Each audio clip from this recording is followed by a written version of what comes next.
byayogera bya buvunanyizibwa ate nange byange byenjogera bya buvunanyizibwa lwako biyisaamu amaaso kati awo mu makkati awo bwe babibuusiza amaaso wetuteerako ebyo ebikolwa naye nga naffe tuli baki tuli bavunanyizibwa. Sigenda kubawa mboozi ze mwagala kuwulira, sigenda kuyisaamu muntu yenna maaso yadde gwe ngenda okunyomoola kubanga ekyo Fangoni ekimanyi.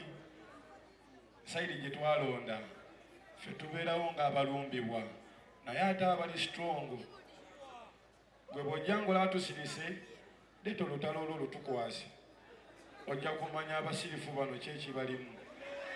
Naye ate olumu tetukozesebwa mu kulumba bantu era tetufunangayo nakadde kafumiitiriza nti tulumbagana ono ebisinga batuwaayiriza naye bwe gutyo tebisoose ku ffe buli omu bamukola ki. Nze nabadde mukomera era ensobi eziri mu kkomera nazirabye n'ebituufu ebiriyo nabikoze eki. Buli alinayo omuntu mu kkomera afuna akadde amusabireko nga naali mu kkomera bwe yeesabira. Si buli aliyo nti alina omusango ate si nti buli ali ebweru ye mutuukirivu ennyo. Munfuna nze ndi wano omusango gwasosoka onteekebwako mpita mu bumpimpi mumanyi nze nabba akasimu ene mukulu wange yabbayo ebitaano mbu siwe kiri kati bundles of the same feathers owakasimu n'owekido.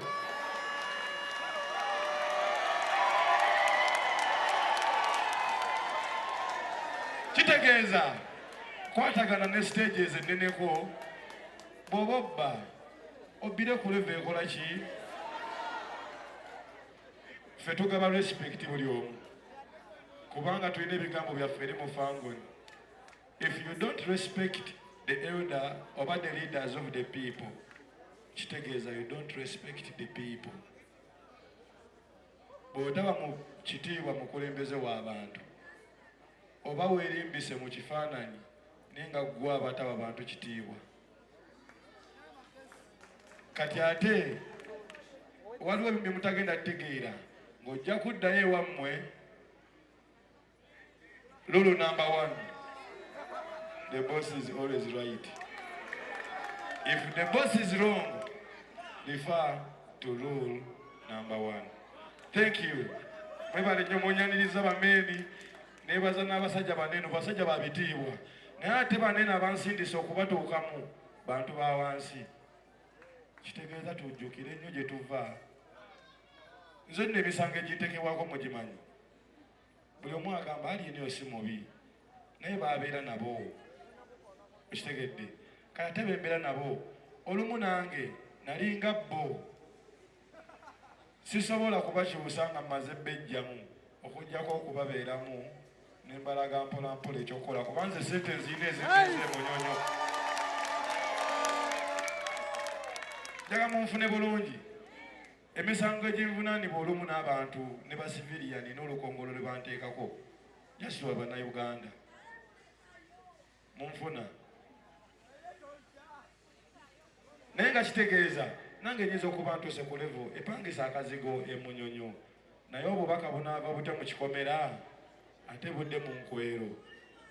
Yensonga lwaki ne mu kizungu gye mbeera nafuulayo nkwero kubanga be bantu bange si politician nnyo ne byenjogera biringa byabana babufuzi. Kati nze kye nakoze nga nze nsobola okubeera emabega sina sayidi yonna wabula nsayidinga na buli munnayuganda. Tujja kusonga kuba Katonda amaanyi abadde agatuwadde n'okusingawo. Bwe tunaabeera emabegawo omuntu ne tugamba nti Fangoni omuntu oyo tumulabire ddala kyemmanyi ekigambo ekyo kijja kutuuka ku lumu gwe kikwatako.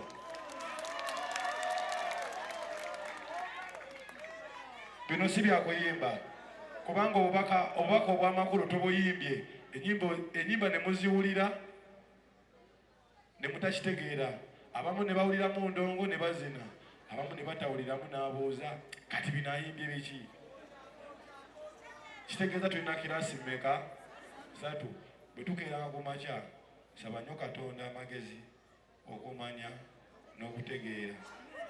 Tolina muntu yenna gw'ogenda kuvunaana yadde okwasa obulamu bwo okuggyako ffe abaana babavuddeyo nga tulaba tuli bulungimu tugamba naffe birungi tubyagaliza abalala naye ng'olumu tubasudya naffe tetuli buki lwakuba kye mwagala owulira omunafu tawangula lutalo tulina kubeera b'amaanyi okulwanagana n'abamaanyi. May God bless you. Patrick Mulwana gwe mumanyi nga Alien Skin y'omu ku bavubuka ba Kabaka abagala eggwanga lyabwe ate nga libali ku mutima. Yampeeza ttiimu n'ansaba ng'agala tukole ffenna n'agamba nja kutambula naawe tukyuse abavubuka mu Uganda ne mu Buganda tubazze ku mulamwa. Nange ne mugamba nja kukwatako tubakyuse tubazze ku mulamwa. Ne tugamba tujja kukola n'ekiwandiiko ekitongole, tujja kutambula okuva ekisolo okutuuka ezombo tuzze abavubuka ba Uganda ku mulamwa ne Patrick Mulwana ono Alien Skin. Tumwaniriza nnyo. Kamawo okuwa ensi obubaka bwange ajja kujja ababuuzeeko ndowooza abakolera ekimusinga okumwagalako bwe guli katugende mu maaso. Just like I was observing at the beginning of my statement, that there is time for everything. And in politics, timing is very, very important. I have been thinking through this moment over the last couple of months. I've been consulting over this moment with the young, the old, the women, the youth, the children, the religious leaders, cultural leaders. I have consulted, which is why some months back, the world was waiting to hear from me, asking, I'm here to tell you and tell the world, and I want you to listen. Probably in our lifetime, we shall not have occasion to ourselves as to the afflictions, to the challenges, to the inhibitions that we have encountered in trying to engender the kind of democracy that we have desired over time. No doubt, you all know that my life and the life for most of you has been a life of struggle. It is trying to bring the best out of ourselves and the best out of Uganda, so that the bequest that Uganda will become, that the heritage that Uganda and the rest of Uganda will become, will be one we can bequeath to generations. Twali kubuusabuusa nze nammwe tulwanye olutalo ebbanga ddene, bannaffe bafiiriddemu, abalala balemadde, abamu babuzeewo. There's no sight that clarity at the end of the tunnel is visible. Today I'm happy that I'm speaking to you with the comrades from across political parties, ANT, FDC, Katonga Group, the DP Bloc, and NUP. This is the Uganda that was formed 62 years ago. Uganda ngezaalibwa emyaka 62 egiyise. Ekifaananyi ekyaliwo kye Uganda eyawamu egenda mu maaso. One independent progressive country that will serve all and sundry. One nation united in the service of her people. That for 62 years we have not achieved. And sadly, one single person has been at the helm of the state for 40 years. I am 49 years. Somebody has ruled for 40 years. He came to power when I was barely 9 years in primary.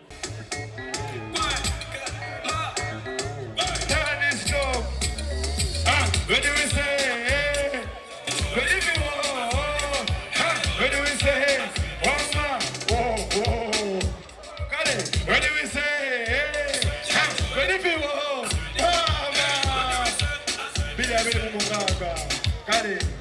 obamanyi yaba banyumya ebitabakwatako tebatamanyi ne bekula kyokka the way you love me the more kale the way you let me the more twemazayoko waneno baneno batala mazayoko waneno bangon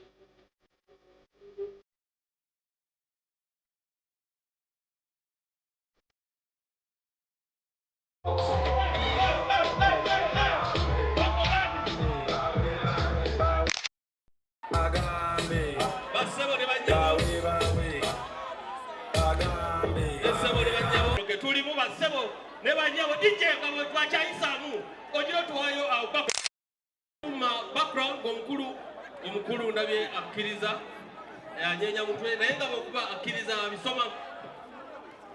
abisoma musebo byamateeka oyo president wa Fangu eno ye engagement ye akutte kapena orakwata peni basabo ne banyabo temani mse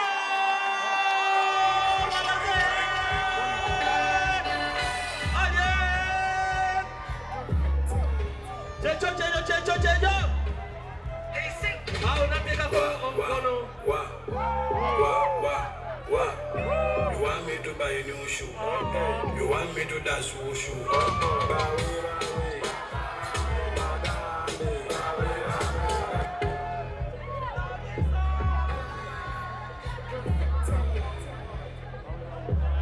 That is a very serious document. You want me to buy a new shoe? Yeah, your first political engagement at the Concono. Sini kutabana na ketoni tabana kujja kuba baluganda abasajja bamaze okuteekako omukono sebo ne banyabo kati n'abalala ba witness nga bagenda kuteekako sebo Dr. Mbetekako omukono sebo Mwami Sam Lubega nga kuteekako omukono sebo Honorable Babike nawe teekako omukono tuyite mu bwangu sebo ebiwandiiko Mayirinda sebo sebo bayimaza abakulu sebo tekako tandeko omukono abawitness nga nabo batandeko basebo ne banyabo